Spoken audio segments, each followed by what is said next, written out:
Agora vamos estudar dois profetas menores, chamados assim porque são curtos e breves, mas não são menores aos olhos de Deus, são personagens principais. E agora vamos olhar o nono dos 12 profetas menores da Bíblia agora, Sofonias. Sabemos muito pouco sobre ele não aparece em nenhum outro lugar da Bíblia. E o foco é mais na mensagem do que no mensageiros, no caso dos profetas. Os únicos detalhes biográficos estão no capítulo 1, versículo 1, onde cita o seu nome e a sua genealogia. O nome Sofonias no hebraico é Sephaniah,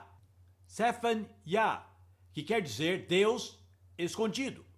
Agora nós não sabemos se Deus realmente tinha se escondido, não havia falado por mais ou menos 70 anos.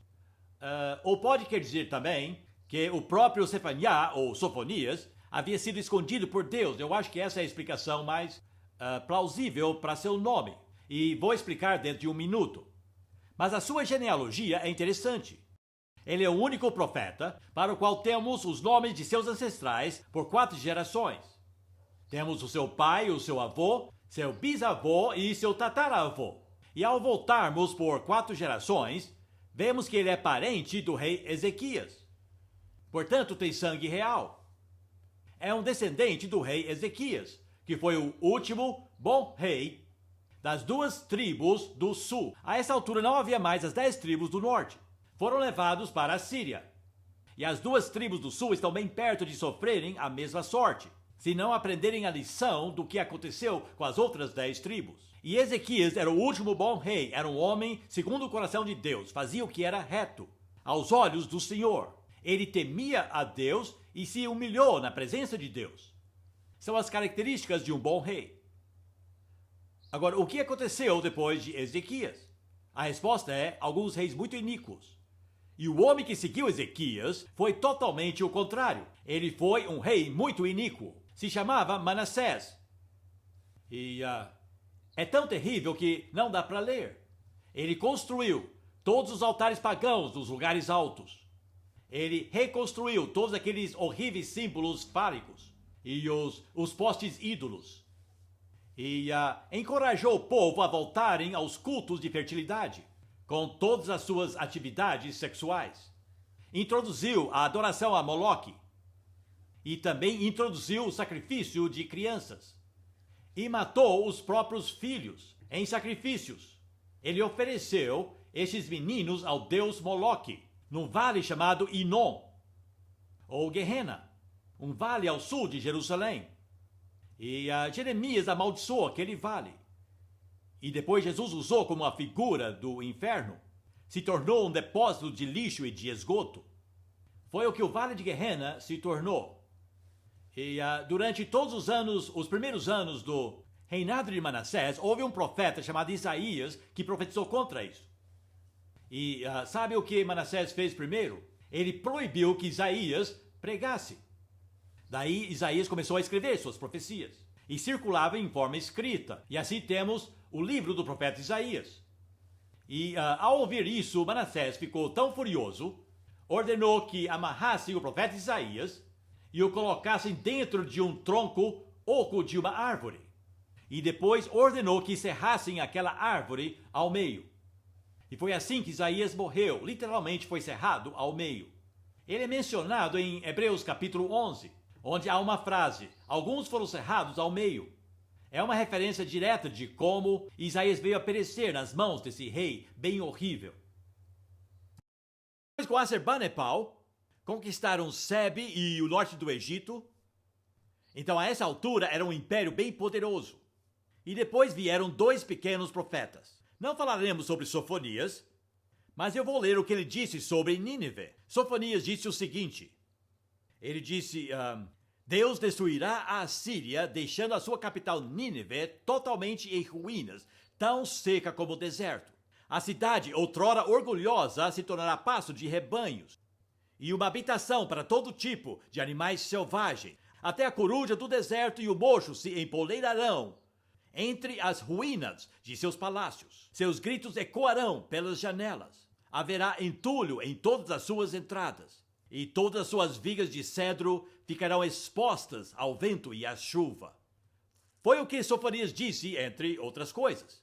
Mas o homem que foi lá e disse que finalmente seriam totalmente aniquilados foi, na verdade, Naum. E embora Sofonias profetizou aqui, Naum, como Jonas, foi até Nínive e disse lá, dando-lhes o seu aviso final. Agora, a grande diferença entre Jonas e Naum, claro, é que Deus, dessa vez, não lhes perdoou. Agora, é bem interessante que os dois descrevem Deus como tardio em se irar. Mas a diferença é que no caso de Naum, o tempo se esgotara. Uma vez despertada, a ira de Deus não pode ser evitada. Quando chega ao ponto de ebulição total, isso é conhecido na Bíblia o dia de sua ira. E não há nada que aplaca sua ira. Enquanto a sua ira está apenas borbulhando, dá para ser aplacada. Mas depois que entra em ebulição, não dá para ser aplacada. E para nações específicas e indivíduos específicos, já transbordou em várias épocas. E para o mundo todo, há um dia de ira que está chegando. Quando as pessoas preferirão ser engolidos por um terremoto, do que ver a ira no rosto de Deus e seu Filho Jesus, como diz em Apocalipse 6. Então aqui, Deus está cheio de ira, sua ira entrou em ebulição. E embora o rei até tenta, o rei de Nínive tentou orar e jejuar de novo, tentando imitar o que aconteceu com Jonas. Só que dessa vez não funcionou. E Deus não quis aceitar. Sabe, porque chega uma hora em que é tarde demais para voltar atrás. O último versículo de Naum diz, não há cura para a sua chaga. E a sua ferida é mortal. E é engraçado que isso é descrito como boas novas, mas não para a nação da Síria, e sim para Israel. Sabe, porque Naum nasceu quando as 10 tribos estavam ocupadas. Ele nasceu em território ocupado, nasceu sob o domínio dos assírios, lá na Terra Santa. Dá para imaginar? Ele nasceu e foi criado sob os assírios. Então a sua profetia sobre a queda dos assírios são boas novas. E há essa frase maravilhosa, quão formosos aos pés daqueles que trazem boas novas por cima das montanhas. Agora, pés não são muito bonitos. Você gosta de tirar fotos de seus pés? Já é ruim fotografar o rosto, mas os pés, não. Só há uma situação em que os pés são formosos. São pés que correram, trazendo boas novas. Você beijaria os pés de uma pessoa que trouxesse novas que a sua terra que foi ocupada por inimigos cruéis a sua vida inteira, logo estaria livre. Você teria a mesma reação que a Europa Oriental teve alguns anos atrás. Então eram novas muito boas. Na verdade, Naum diz, todos que ouvirem as notícias sobre você baterão as suas palmas por causa de sua queda. Pois quem nunca sofreu com sua crueldade sem fim? É uma profecia muito vívida. Bom, há uma pergunta que precisamos fazer. Deus controla a história assim como a natureza? Sabe, porque em Jonas nós perguntamos, Deus controla a natureza? E em Naum nós perguntamos, Deus controla a história? E a Bíblia diz, porque é teística, este é o seu ponto de vista, a Bíblia diz, é Deus quem desenha os mapas da história. O apóstolo Paulo, lá em Atenas, disse aos gregos, Deus atribui a uma nação o seu espaço no tempo e no espaço. Então é Deus que permite que uma nação se levante e que se torne um império, e é o próprio Deus que a derruba. Creio que foi Deus que trouxe o Império Britânico ao fim. O império sobre o qual o sol nunca se punha. Quando nós lavamos as mãos do povo judaico em 1947 e dissemos, não queremos mais nada com os judeus, Deus disse, então não vão cuidar de mais ninguém. E dentro de 5 anos o império se fora. Este é meu entendimento da história. Deus não apenas controla a natureza, ele também controla a história. E é ele que levanta os príncipes e os derruba. É ele que permite que uma nação se expande e depois a diminui. E sabe, os cristãos da Alemanha, 2 anos antes do muro vir abaixo em Berlim, estavam declarando no nome de Jesus que aquele muro viria abaixo. Sabe? Porque creem que Deus está no controle da história. E, portanto, a história é predizível. E uma das atribuições do profeta era predizer a história. e escrever a história antes que acontecesse. E aqui Naum declara: Nínive está acabada, que parecia inacreditável ao olhar para o poder e a força de Nínive. Mas aconteceu sim, dentro de um espaço muito curto de tempo. Naum é quase todo uma predição. Então vamos analisar essa pequena profecia de Naum. São apenas 3 capítulos e são facilmente divididos. Estes 3 capítulos. Todos estão preocupados com a queda de Nínive. Em primeiro lugar, a proclamação de quem vai ser tocado por Deus. A intervenção divina significa desastre para os inimigos de Deus e libertação para seus amigos.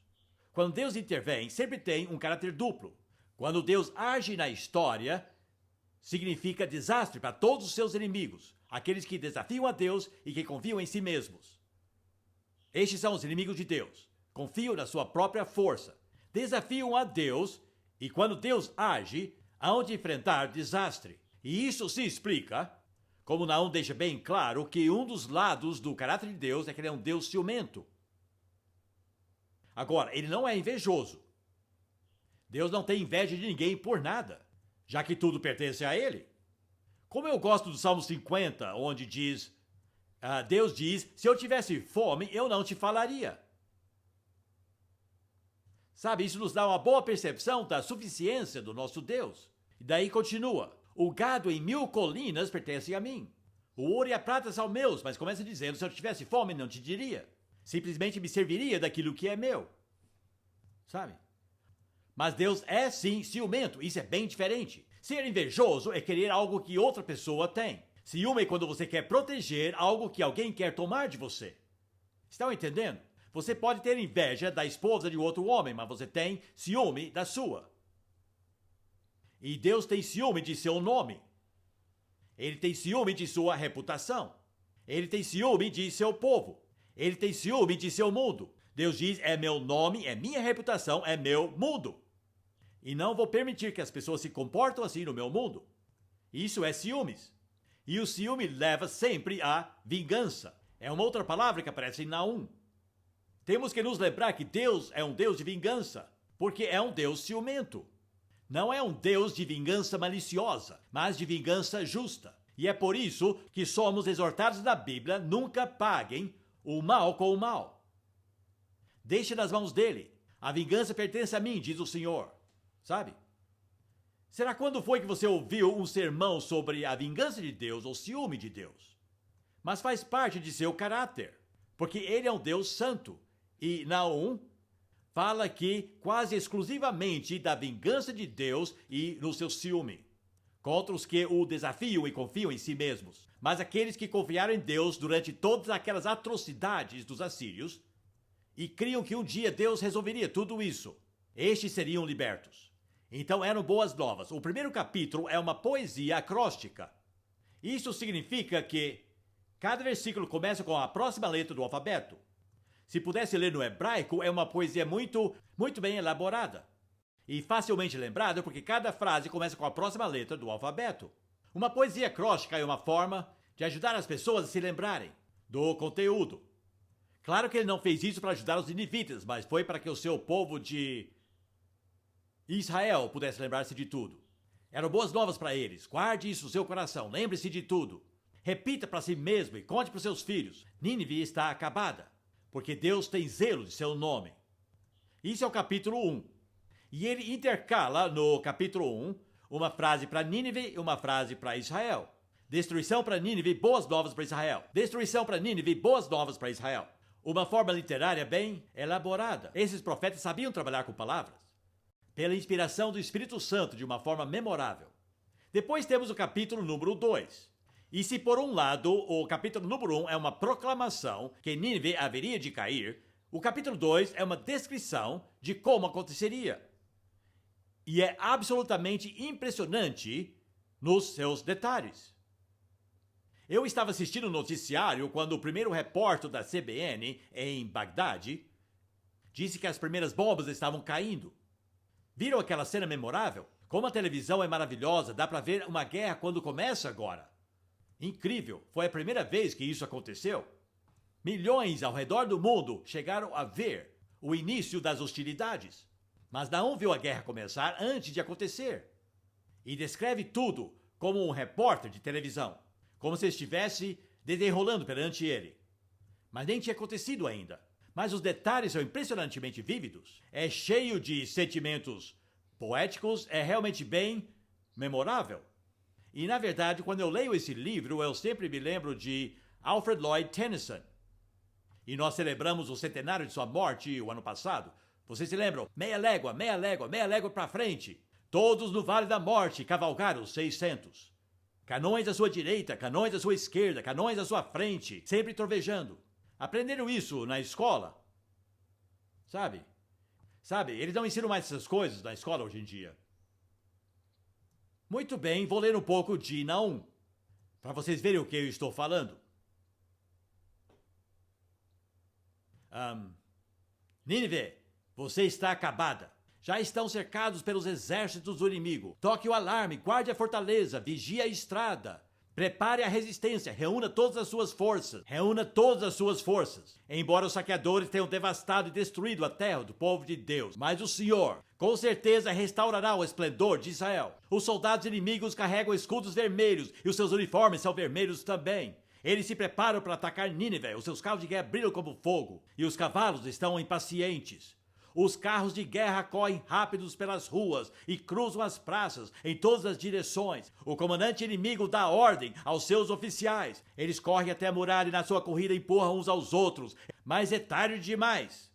Abrem-se as comportas do rio. O inimigo invadiu e no palácio reina o terror. E assim por diante. É bem descritivo, não é mesmo? E o que é mais fascinante, sabe? É que o povo que veio para destruir Nínive usava uniformes vermelhos. E na época de Naum, nenhum exército usava uniformes vermelhos. Ele chegou a ver a cor de seus uniformes e ele viu como eles conseguiram entrar pelas comportas do rio. Drenaram o rio e entraram pelos canais do rio. E assim entraram na cidade. E ele viu tudo acontecendo. Depois você leia, é uma descrição bem vívida. Escutem a poesia. Ai de Nínive, cidade cruel, cheia de mentiras e de violência. Escutem.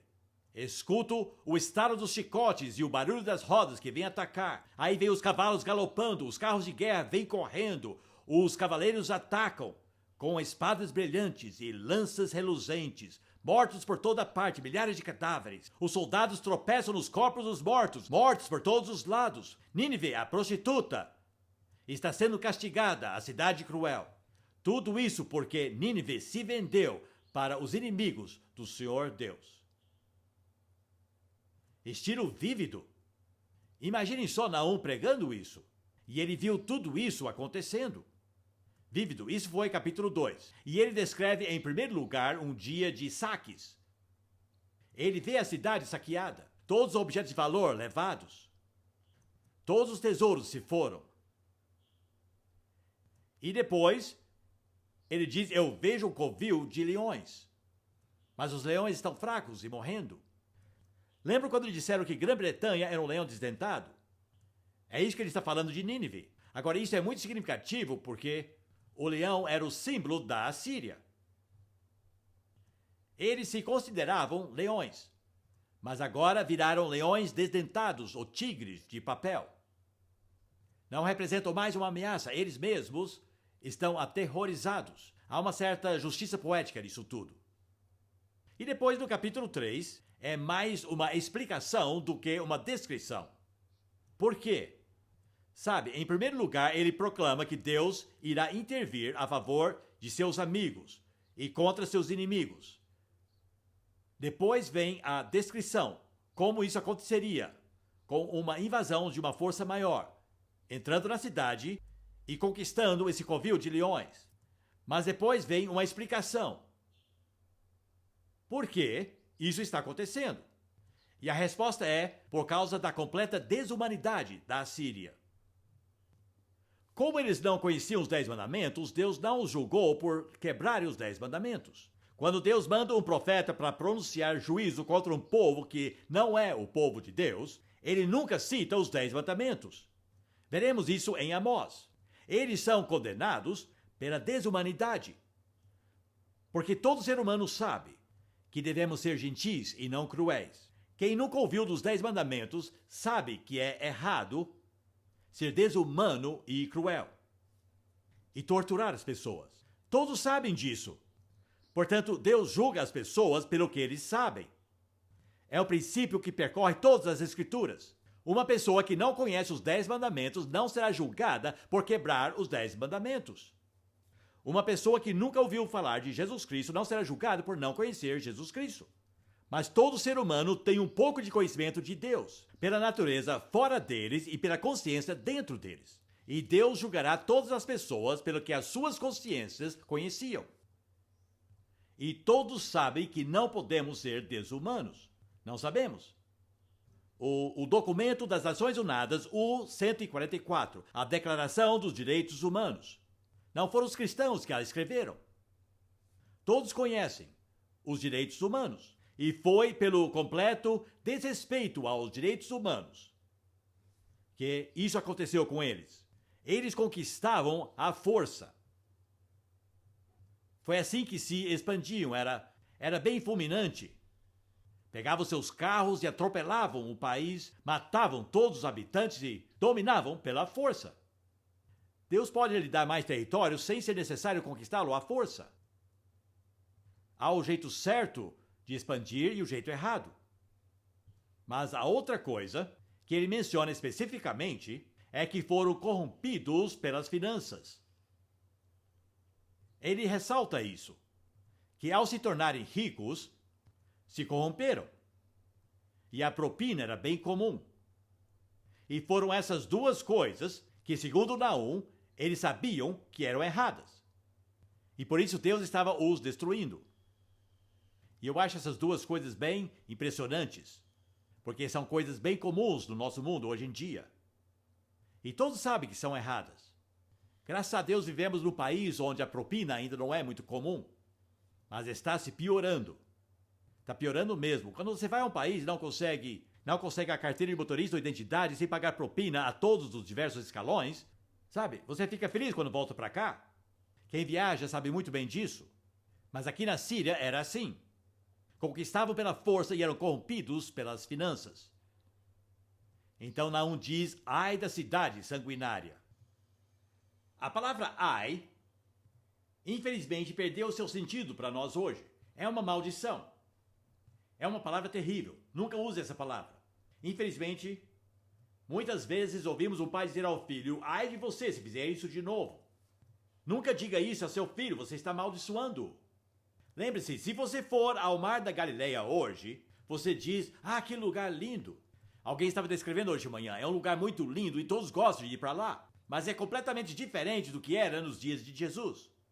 Havia 250 mil pessoas morando nas margens da Galileia nos dias de Jesus, bem urbanizado. Cafarnaum era um centro de pesca, assim como Betsaida e Corazim.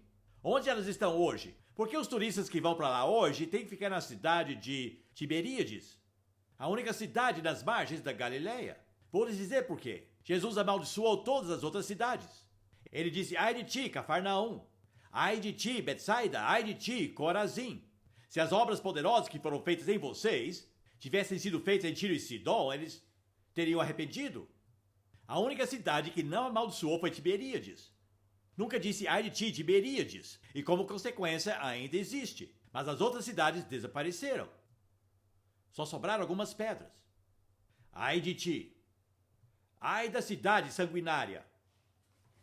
É uma maldição terrível que foi proferida por Naum. Muito bem. O que aconteceu com Nínive menos de 10 anos depois de Naum ter declarado isso? Tudo aconteceu até nos mínimos detalhes. Nos mínimos detalhes. E nunca mais foi habitada. Vou lhes mostrar hoje a figura de como era. Estão vendo o grande palácio? Era bem imponente. Mas hoje só há corujas e todos os animais selvagens mencionados por Sofonias. Só há um monte de entulho hoje em dia. Nínive desapareceu e nunca mais foi habitada. Ficou perdida por séculos. O seu local era desconhecido. Muitas pessoas duvidavam da sua existência. E então, em 1820, um inglês chamado Layard Estava andando pelo local e ficando numa cidade no lado ocidental do Tigres e olhou para o outro lado e viu aquele monte de entulho. E perguntou: o que é isso? Ninguém sabia. E ele foi até lá e escavou um pouco e disse: acho que encontrei Nínive. E tinha mesmo. O que aconteceu com Naum? Bem, ele nunca mais voltou para casa. E a sua sepultura está lá, do lado ocidental do rio Tigres. Se você for para lá, vão apontar ao seu sepulcro e dizer: é o sepulcro do profeta Naum. Portanto, o seu sepulcro está do lado oposto do grande rio, está lá até hoje, reverenciado pelos árabes como um dos profetas. Muito bem, vamos à conclusão. Eu quero examinar tanto Amós como Naum e os outros profetas para saber por que devemos estudá-los. Sabe, porque não é a nossa história e nem é o nosso povo, porque nós não somos judeus. Por que estudar a história de outros povos? Aconteceu há tanto tempo e em lugares tão distantes. O que isso tem a ver conosco? A resposta é muito simples. Para conhecermos a Deus melhor. Porque Deus não mudou nem um pouquinho. E podemos ver através destes profetas como nosso Deus é. Porque os profetas revelam Deus. O Deus Yahvé. Que ou pode ser traduzido eu sou, só que não é bem assim porque é um particípio e não um verbo puro, ou, como eu sugeri, sempre. Como isso fala comigo? O Deus que sempre é, sempre o mesmo. Pois bem, fiz uma lista aqui das 3 coisas principais que os profetas enfatizavam. Fiz uma lista aqui. Primeiramente, enfatizam a atividade de Deus. O que ele já fez, o que ele está fazendo e o que ele vai fazer. E sem dúvida, ele é apresentado como Deus Todo-Poderoso. Se você recita o Credo dos Apóstolos todos os domingos, começa dessa forma: eu creio em Deus o Pai Todo-Poderoso. Não só o Pai Todo-Poderoso, Criador dos céus e da terra. E o apresentam como sendo tão poderoso que tem o controle absoluto tanto da natureza quanto da história. Portanto, é possível milagres da natureza. E ele também provoca movimentos dentro da história. E este é o conceito de Deus que jamais podemos esquecer. Porque na nossa era científica moderna, onde as pessoas consideram a natureza um sistema fechado e a história como sendo o resultado de forças econômicas, não é muito fácil lembrar que Deus tem o controle absoluto das duas. E se lermos os profetas regularmente, manterá viva essa figura de um Deus poderoso, que pode fazer qualquer coisa acontecer na natureza, assim como na história também. Essa filosofia é conhecida como teísmo, e essa é a filosofia da Bíblia. E é o motivo principal para lermos a Bíblia. Número 2, o primeiro era a sua atividade, número 2 é a sua integridade. Deus é consistente. Deus é sempre o mesmo. O seu caráter nunca muda.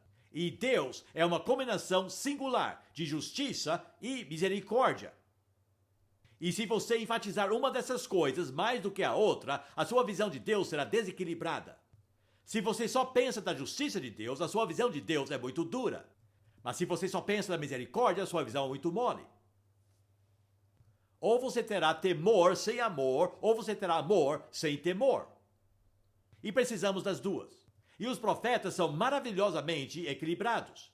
Nas próximas palestras veremos Amós e Oséias.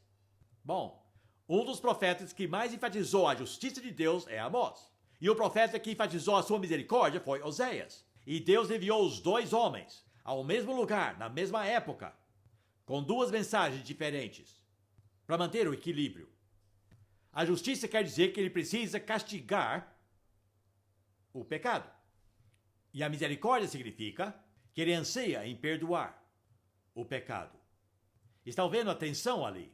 Deus deve sentir essa tensão, que só foi resolvida na cruz. Porque a justiça e a misericórdia só se encontram na cruz. É neste lugar que os pecados são punidos e perdoados, simultaneamente. Só que Jesus recebeu o castigo e nós recebemos o perdão. Estão vendo? Mas essa é a integridade do caráter de Deus. E, portanto, você pode predizer como ele se comportará. exercerá misericórdia por quanto tempo ele puder, mas ao ser persistentemente recusado, executará o seu juízo. Essa é a mensagem de Jonas e Naum. Agora, em terceiro lugar, os profetas também enfatizam a sua flexibilidade. Para mim, isso é uma percepção muito importante acerca de nosso Deus. Significa que Deus pode mudar os seus planos. Não são fixos por toda a eternidade. Ele pode mudar os seus planos para as pessoas, dependendo de como elas reagem a ele. E isso é mostrado claramente em Jeremias, quando Jeremias foi à casa do oleiro e observou enquanto o oleiro tentou fazer do barro um vaso bonito. Porém, o barro não estava deslizando muito bem nas mãos do oleiro para formar o vaso. Então o oleiro desmanchou aquele barro e fez dele um pote rude e grosseiro. E Deus disse: Jeremias aprendeu a lição do oleiro e do barro. Agora, a maioria das pregações que eu vi sobre o oleiro e o barro são totalmente erradas. Dizem que o oleiro decide que forma o barro terá. Sabe? Isso é predestinação. Se ele decide isso ou aquilo, você não pode fazer nada sobre isso. Mas na verdade é o barro que decide se será um vaso bonito ou um pote grosseiro. Depende se corresponde às mãos do oleiro. Estão entendendo? Isso é muito importante. E então Deus perguntou para Jeremias: você entendeu a lição do oleiro e do barro? Eu queria fazer de Israel um vaso da minha misericórdia, mas eles não aceitaram. Então estou fazendo-os um pote cheio da minha justiça. Mas depois disse: se arrependerem, então voltarei atrás e farei deles um vaso bonito novamente. Portanto, essa é a flexibilidade de Deus. Está disposto a corresponder conosco. Não é impressionante? E quer que correspondamos a Ele. E se o fizermos, Ele mudará os seus planos, fazendo planos bons para nós e não maus. Mas se não correspondermos à sua misericórdia, então terá que agir e trazer planos maus para nós. Estão entendendo? Deus é pessoal, Ele é vivo, e estamos em um relacionamento vivo com Ele. E as coisas não são fixas, isso é fatalismo, ou destino. Não há nada fixo. Deus é flexível e se adapta a seu povo. E quando o povo corresponde corretamente, Ele faz de nós um vaso tão lindo. Mas se não correspondermos corretamente, ainda fará de nós um vaso. É seu privilégio. Mas será um vaso cheio de sua justiça. E seremos uma manifestação de Deus ao resto do mundo, mas uma manifestação de justiça e não misericórdia. A escolha é sua. Que tipo de barro você quer ser? Quer manifestar a sua justiça ou a sua misericórdia ao mundo? Vai manifestar um ou outro. E não é Deus que decreta qual você será. É você quem decide qual será a sua resposta. Estão entendendo? Muito bem, a flexibilidade de Deus para mim é uma verdade muito importante. O futuro não está decidido. Não foi predeterminado. Está em aberto, porque é pessoal. Uma coisa que Deus não pode mudar, nem o próprio Deus pode mudar o passado. Mas consegue mudar o futuro. E mudará. Então este é um conceito de Deus que muitos cristãos ainda não entendem. Deus é flexível. O seu caráter é imutável e a sua integridade é imutável. Mas os seus planos para nós podem mudar. Porque é um Deus pessoal e vivo, que quer uma resposta da nossa parte. E Ele responderá a nossa resposta. A Bíblia até diz que Deus se arrepende quando nós arrependemos. Isso significa apenas mudar de mente. Então, quando nós mudamos a nossa mente, Deus muda a dele. Não é um pensamento lindo? Mas o seu caráter jamais muda, que é um pensamento ainda mais lindo. Você sempre pode confiar nele. Então é por isso que eu encorajo as pessoas a lerem os profetas. Conseguem conhecer a Deus melhor, aprendendo que é um Deus poderoso, que pode mudar a natureza ou a história. É um Deus previsível porque age de acordo com a integridade de seu caráter. Portanto, é possível saber como ele agirá. Mas também ele é um Deus pessoal, que quer um relacionamento vivo conosco, para que ele possa corresponder conosco e nós com ele. Esse é o Deus que adoramos. Louvado seja seu nome.